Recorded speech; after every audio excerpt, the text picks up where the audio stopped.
విజయవాడలో వరద నీరు క్రమంగా తగ్గుతూ వస్తోంది. ఇదే విషయంపై పూర్తి డీటెయిల్స్ ను మా ప్రతినిధి మల్లికార్జున్ లైవ్ లో అందించడానికి సిద్ధంగా ఉన్నారు. మల్లికార్జున్, చెప్పండి, ప్రెజెంట్ అక్కడ అప్డేట్ ఏంటి? నిన్నటి మేర వరద అక్కడ తగ్గుతూ వస్తున్నట్టు తెలుస్తోంది. ప్రవాహం ప్రెజెంట్ అప్డేట్స్ ఏంటి? సతాజ్, ఏదైతే వరద అనేది ఆదివారం రోజుల తర్వాత తగ్గుముఖం అయితే పట్టుతున్న పరిస్థితి కూడా కనిపిస్తూ ఉంది.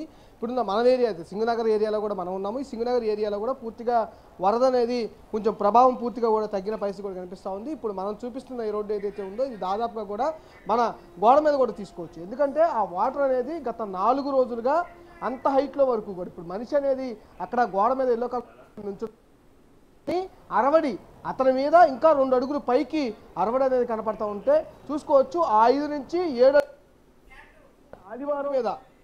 ఆదివారం ఉదయం నుంచి సాయంత్రం లోపల ఆ హైట్ నుంచి దాదాపుగా 3 రోజుల పాటు ఇక్కడే ఫ్లో అయిన పరిస్థితి కనిపించింది. కానీ ఉదయం నుంచి కూడా నిన్న సాయంత్రం నుంచి ఈ రోజు ఉదయం వరకు కొంత తగ్గుముఖం అయితే పడుతున్న నుంచి ఇటు ఉందో అది అయిపోయిన పరిస్థితి కనిపిస్తూ ఉంది. ఈ నేపథ్యంలోనే ఇక్కడ వాటర్ అనేది ఈ సింగనగర్ ఫ్లైఓవర్, దాబా కొట్లూరు సెంటరు, తర్వాత గంగానమ్మ గుడి, తర్వాత బొంబే కాలనీ, జూటు సంబంధించిన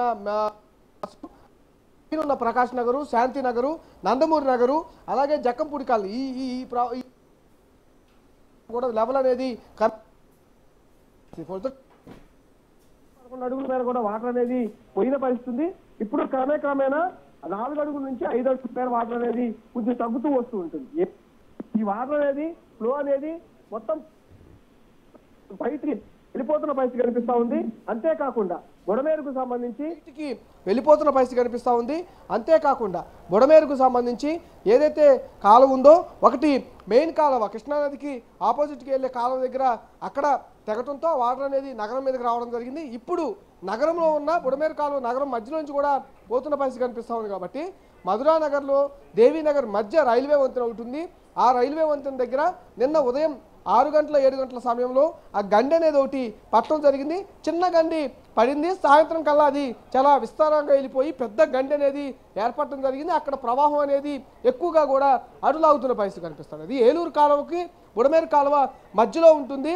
ఆ రోడ్డు అనేది కట్ అవడం జరిగింది. ఆ కట్ అవడం నేపథ్యంలో బుడమేరు కాలువలో ఉన్న నీళ్ళన్నీ కూడా పూర్తిగా ఏలూరు కాలువకి డైవర్ట్ అయిపోవడం జరిగింది. ఎందుకంటే ప్రకాశం బ్యారేజ్ దగ్గర నుంచి ఏలూరు కాలువకి నీళ్ళు అనేది కెనాల్స్ ద్వారా విడుదల చేస్తూ ఉంటారు. మనకి ప్రకాశం బ్యారేజ్ దగ్గర నిన్న 2 రోజుల క్రితమే ఏలూరు కాలువలోకి నీళ్ళు అనేవి కెనాల్స్ ద్వారా ఆపివేయడం జరిగింది. ఈ నేపథ్యంలో బుడమేరు కాలువకి గండిపడినా ఆ వాటర్ అనేది ఏలూరు కాలువలోకి డైవర్ట్ అవటం వల్ల నగరంలో ఉన్న వరద ప్రభావం కూడా కొంత తగ్గిందని కూడా చెప్పుకోవచ్చు. ఎందుకంటే నగరం మీదకి రావాల్సిన వాటర్ అంతా ఏలూరు కాలువలోకి డైవర్ట్ అయిపోవటం వల్ల ఆ నీళ్ళన్నీ కూడా ఏలూరు కాలువలోంచి ఇటు సముద్రానికి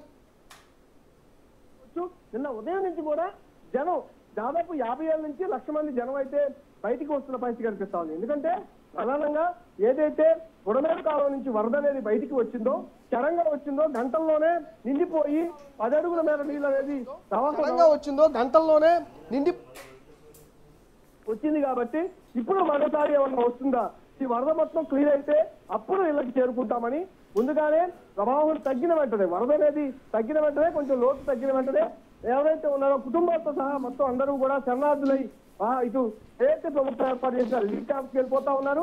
దాంతో పాటు అంతేకాకుండా వాళ్ళ చుట్టాల ఇళ్ళకి కానీ, పక్క జిల్లాలో ఉన్న వాళ్ళ బంధువుల ఇళ్ళకి కానీ అలా వెళ్ళిపోతున్న పరిస్థితి కూడా కనిపిస్తుంది. ఇప్పుడు తేరుకుంటున్న జిల్లాలో ఉన్న వాళ్ళ బంధువుల ఇళ్ళకి కానీ అలా వెళ్ళిపోతున్న పరిస్థితి కూడా కనిపిస్తుంది. ఇప్పుడు తేరుకుంటున్న కాలనీలు అయితే ఉన్నాయో ఆ కాలనీకి అయితే ఇప్పుడిప్పుడే కొంతమంది లోపలకు వెళ్తున్న పరిస్థితి కూడా కనిపిస్తూ ఉంది.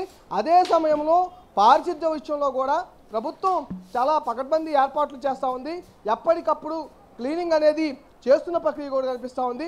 ఎందుకంటే విషజ్వరాలు కానీ, విషవాయువాలు కానీ, అట్లాగే వ్యాధులు, సీజనల్ వ్యాధులు ప్రబలే అవకాశం వరద వచ్చిన తర్వాత మరింత ఎక్కువగా ఉంటుంది. ఎందుకంటే వర్షాకాలంలోనే ఎక్కువగా సీజనల్ వ్యాధులు అనేవి వస్తూ ఉంటాయి.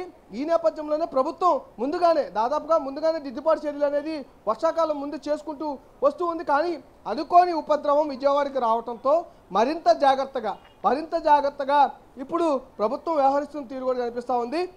దానికనే ముందుగానే సీజనల్ వ్యాధులు ప్రబలే అవకాశం ఉన్న నేపథ్యంలో దానికి పారిశుద్ధ్యం ఎక్కడ ఇబ్బంది కలగకుండా పారిశుద్ధ్య కార్యక్రమాలను ఎప్పటికప్పుడు ఇట్లా క్లీనింగ్ చేసుకుంటూ ఎక్కడికక్కడ కుప్పలను ఏర్పాటు చేసి వెంటనే ఆ వాహనాలని ఏదైతే పురపాలక సంఘానికి సంబంధించిన వాహనాలు, నగరపాలక సంబంధించిన వాహనాలు ఏవైతే ఉన్నాయో వాటిలో ఆ చెత్తని తీసుకువెళ్తూ దూరంగా ఇక్కడి నుంచి దూర ప్రాంతాలకి తీసుకువెళ్ళి వాటిని పడేస్తున్న పరిస్థితి కూడా కనిపిస్తూ ఉంది. ఇక్కడైతే మొత్తం సింగనగర్ ప్రాంతం నుంచి లోపలికి సహాయక చర్యలు కూడా ముమ్మరంగా జరుగుతున్నాయని కూడా చెప్పుకోవచ్చు. నిన్న మధ్యాహ్నం నుంచి ఆహారం కానీ, వాటర్ బాటిల్స్ కానీ, మెడిసిన్స్ కానీ, అలాగే పాల ప్యాకెట్స్ కానీ, బిస్కెట్స్ కానీ, స్నాక్స్ కానీ ఇట్లా అన్నీ కూడా వాహనాల ద్వారా హెవీ వాహనాల ద్వారా పూర్తిగా కూడా ఇటు నుంచి సుమారు 10 కిలోమీటర్ల లోపల విరుక్కున్న వారికి కూడా ఏదైతే కాలనీలు ఉంటా ఉన్నాయో నందమూరి నగర్ కానీ, తోటలవల్లి వీధి కానీ, అలాగే మొత్తం ఏదైతే జక్కంపూడి కాలనీ కానీ, ఆంధ్రప్రభ కాలనీ కానీ ఇవన్నీ లోపలికి, ఎందుకంటే నిన్న మధ్యాహ్నం నుంచే కొంచెం ఈ వరద అనేది తగ్గుముఖం పడుతూ ఉన్న నేపథ్యంలో ఈ సింగనగర్ ఫ్లైఓవర్ నుంచి ఒక్కొక్క వెహికల్ లోపలికి వెళ్తున్న పరిస్థితి కనిపిస్తూ ఉంది.